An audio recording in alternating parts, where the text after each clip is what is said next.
Εντάξει τώρα! Lunageeks!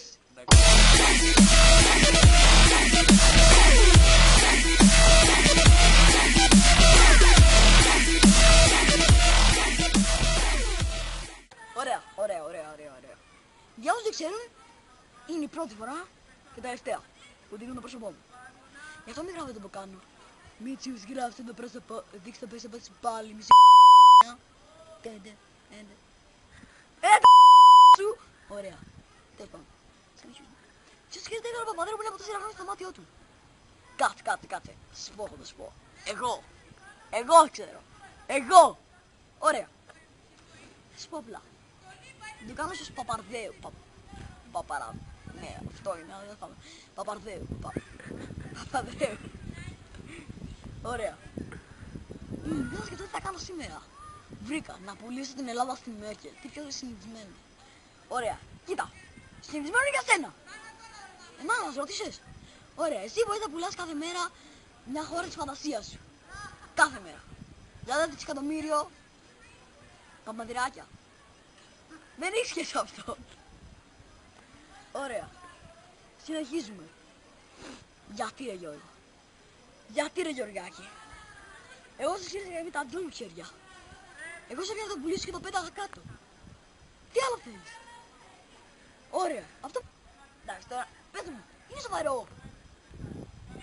Να πουλάει ο Παπανδρέου την Ελλάδα στη Μέρκελ.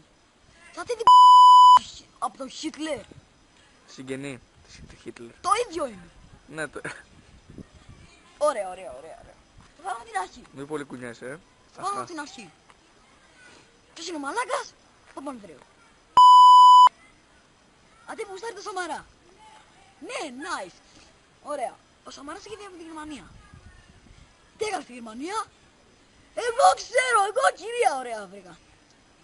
Και όταν με τη Μέρκελ. Πολύ καλό, Ξέρω, δεν νομίζω πολύ καλό.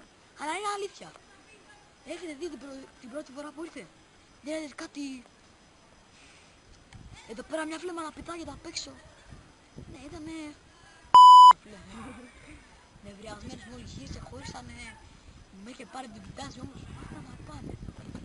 Ο Πάγκαλος. Δεν εκεί πέρα, Τρόικα. Δεν είναι όμως Τρόικα μόνο στα λεφτά. Τρώει τα πάντα. Πες στο fast food, πάω να πάρεις κάτι και να σε λέει ο ιστατιάτρας.